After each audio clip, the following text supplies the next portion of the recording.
On a cold winter night in Washington, D.C., National Geographic's 33 founders come together, bound by a belief that science and a heightened understanding of our world has the power to change it for the better.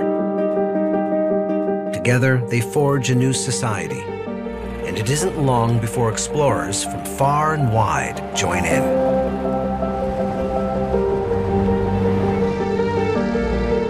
To share our discoveries, we create what would become one of the most recognizable publications in the world, the National Geographic magazine. The very first issue is sent to just 200 members, and from there, our society takes off. In the 1950s and 60s, we championed Lewis and Mary Leakey's search for humanity's origins, and support Jane Goodall's work in Gombe National Park to study wild chimpanzees by living among them. The fascinating thing is that so many of the gestures used by the chimps are the same as ours. Soon, our explorers are reaching all corners of the globe and beyond. Astronaut John Glenn carries our geographic flag into space in 1962.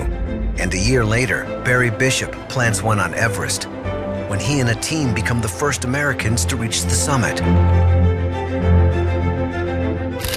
As we celebrate our first century in 1988, we commence our second by striving to encourage a better stewardship of the planet. Can we learn enough, fast enough, to apply what we know, to turn things in a positive direction? As our explorers lead by example, we begin arming new generations with knowledge and an appreciation for our planet through educational outreach around the world.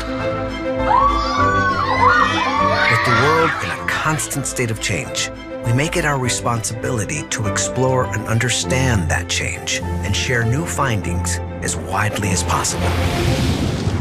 By 1995, our magazine goes international. Within a year, our first website is created. Soon after, National Geographic channels launch internationally and in the U.S. Within a decade, we're reaching hundreds of millions of people across the globe and have now sponsored more than 13,000 scientific research, conservation, and exploration projects.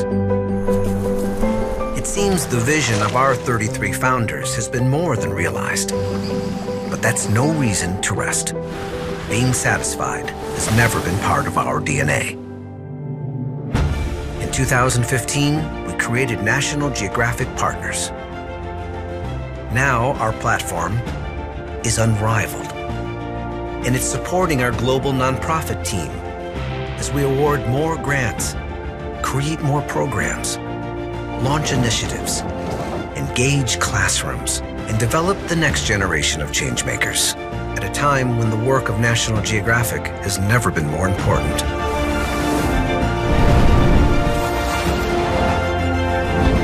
But where do we go from here? Had our founders asked this question way back in 1888, the answer would have been the same as it is today.